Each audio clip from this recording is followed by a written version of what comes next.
Hello दोस्तों, आप सभी का स्वागत है आपका अपना क्लास एसएस क्लास 2.0 में। दोस्तों, हम लोग ने साइंस का चैप्टर वाइज एमसीक्यू क्वेश्चन लगाना शुरू कर चुके हैं। हम लोग ने चैप्टर 1, 2, 3 सभी का एमसीक्यू क्वेश्चन कर चुके हैं। हम लोग कर रहे थे चैप्टर 4 विद्युत का एमसीक्यू क्वेश्चन, जिसका पार्ट 1 पूरा हो चुका है। आज हम लोग करेंगे इसका पार्ट 2। ठीक है, आप लोग इसे अच्छी तरह से देखें और ज़्यादा से ज़्यादा याद करने की कोशिश करें, क्योंकि जो भी क्वेश्चन हम यहाँ कर रहे हैं ये किसी न किसी एग्ज़ाम में आया ही हुआ है। ठीक है, आपको यहाँ से 4 से 5 क्वेश्चन एग्ज़ाम में ज़रूर ही मिलेंगे, जिससे आप अपना 100% दे पाएंगे। ठीक है, चलिए हम लोग अपना क्लास स्टार्ट करते हैं। क्वेश्चन नंबर 17, विद्युत परिपथ में वोल्ट मीटर को किस क्रम में जुड़ाता है? बताइए। ऑप्शन ए श्रेणी क्रम, ऑप्शन बी समांतर क्रम, ऑप्शन सी यह दोनों, ऑप्शन डी इनमें से कोई नहीं। बताइए क्या होगा। तो इसका सही जवाब होगा ऑप्शन बी, समांतर क्रम में जोड़ा जाता है। ठीक है, चलिए आगे बढ़ते हैं। क्वेश्चन नंबर 18, किलोवाट घंटा का मात्रक कौन होता है? बताइए, किलोवाट घंटा का मात्रक कौन है? ऑप्शन ए क्षमता, ऑप्शन बी ऊर्जा, ऑप्शन सी आवेश, ऑप्शन डी बल।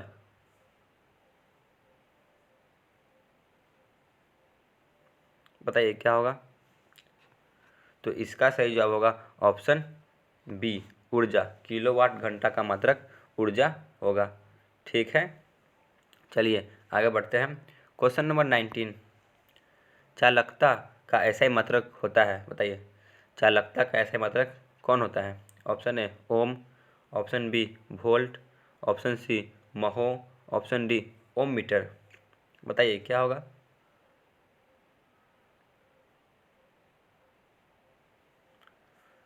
तो इसका सही जवाब होगा ऑप्शन सी, चालकता का ऐसा ही मात्रक महो होता है। ठीक है, चलिए आगे बढ़ते हैं।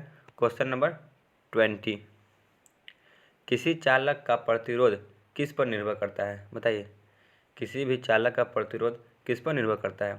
ऑप्शन ए चालक की लंबाई पर, ऑप्शन बी चालक के अनुप्रस्थ काट के क्षेत्रफल पर, ऑप्शन सी चालक की प्रकृति पर, ऑप्शन डी इनमें से सभी। बताइए क्या होगा।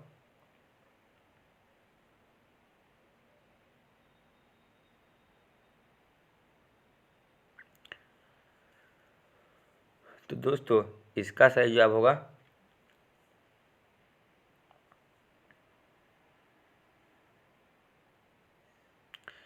इनमें से सभी। इनमें से सभी पर निर्भर करता है। ठीक है, चलिए आगे बढ़ते हैं। क्वेश्चन नंबर 21, वाट घंटा किसका मात्रक है? बताइए, वाट घंटा किसका मात्रक है?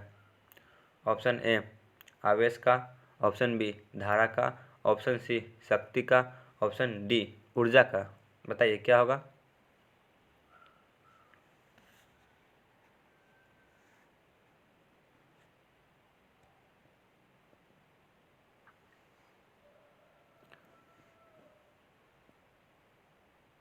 दोस्तों, इसका सही जवाब होगा ऑप्शन डी ऊर्जा का। ठीक है, चलिए आगे बढ़ते हैं। क्वेश्चन नंबर 22, मानव शरीर का प्रतिरोध कितना होता है? बताइए, मानव शरीर का प्रतिरोध कितना होता है?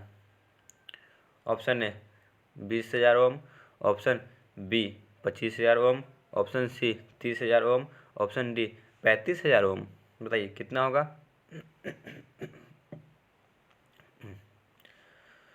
तो दोस्तों, इसका सही जवाब होगा ऑप्शन सी 30,000 ओम। ठीक है, चलिए आगे बढ़ते हैं। क्वेश्चन नंबर 23, ओम के नियम में किसका मान अचर रहता है, मतलब कि नहीं बदलता है? बताइए। ऑप्शन ए विभवांतर, ऑप्शन बी धारा, ऑप्शन सी ताप, ऑप्शन डी दाब। बताइए। तो इसका सही जवाब होगा ऑप्शन सी, ताप का मान अचर होता है ओम के नियम में। ठीक है, चलिए आगे बढ़ते हैं। क्वेश्चन नंबर 24, विशिष्ट प्रतिरोध का ऐसा ही मात्रक है? बताइए। ऑप्शन ए ओम पर मीटर, ऑप्शन बी ओम मीटर, ऑप्शन सी यह दोनों, ऑप्शन डी इनमें से कोई नहीं। बताइए क्या होगा। तो दोस्तों इसका सही जवाब होगा ऑप्शन बी, ओम मीटर। ठीक है, चलिए आगे बढ़ते हैं।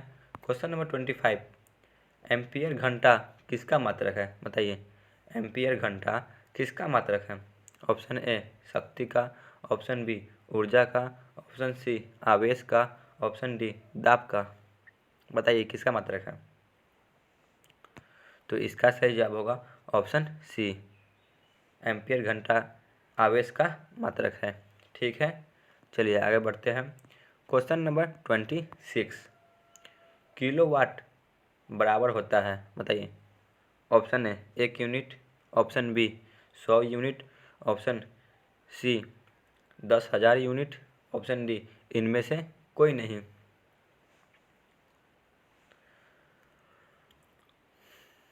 तो इसका सही जवाब होगा ऑप्शन ए, 1 यूनिट के बराबर होता है। ठीक है, चलिए आगे बढ़ते हैं। क्वेश्चन नंबर 27, ताप बढ़ने से चालक का प्रतिरोध पर क्या प्रभाव पड़ता है। बताइए ताप बढ़ने से चालक पर क्या प्रतिरोध पर क्या प्रभाव पड़ता है।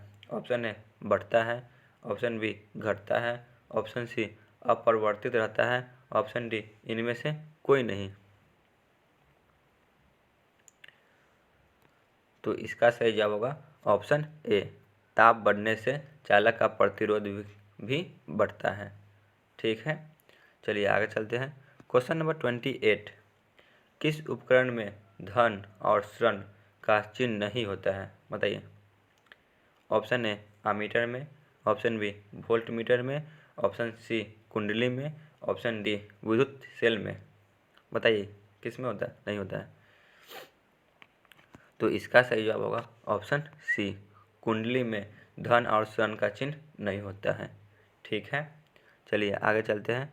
क्वेश्चन नंबर 29, विद्युत ऊर्जा का व्यापारिक मात्रक क्या है।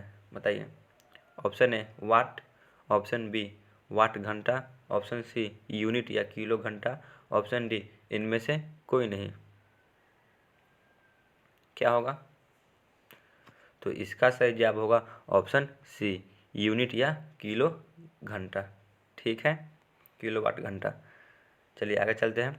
क्वेश्चन नंबर 30, निम्नलिखित में से चालक का प्रतिरोध किस पर निर्भर नहीं करता है। बताइए ऑप्शन ए चालक की लंबाई पर, ऑप्शन बी चालक के अनुप्रस्थ काट के क्षेत्रफल पर, ऑप्शन सी चालक के ताप पर, ऑप्शन डी चालक में प्रवाहित विद्युत धारा पर। बताइए किस पर निर्भर नहीं करता है। तो इसका सही जवाब होगा ऑप्शन डी, चालक में प्रवाहित विद्युत धारा पर प्रतिरोध निर्भर नहीं करता है। ठीक है, चलिए आगे चलते हैं। क्वेश्चन नंबर 31, टंगस्टन किस ताप पर पिघलता है। बताइए टंगस्टन किस ताप पर पिघलता है। Option A 3500 degree Celsius, option B 3380 degree Celsius, option C 2500 degree Celsius, option D 3586 degree Celsius. बताइए। तो इसका सही जवाब होगा ऑप्शन बी, 3380 डिग्री सेल्सियस पर पिघलता है। ठीक है, चलिए आगे चलते हैं आज के अंतिम प्रश्न पे। क्वेश्चन नंबर 32, आमीटर से किससे मापा जाता है। बताइए आमीटर से किसे मापा जाता है। ऑप्शन ए धारा, ऑप्शन बी आवेश, ऑप्शन सी विभव, ऑप्शन डी विद्युत शक्ति को। बताइए क्या होगा। तो इसका सही जवाब होगा ऑप्शन ए, आमीटर से धारा को मापा जाता है। ठीक है, आज का क्लास यहीं पे ख़त्म होता है। आप लोग कमेंट सेक्शन में ज़रूर बताइएगा कि आपको यह क्लास कैसा लगा।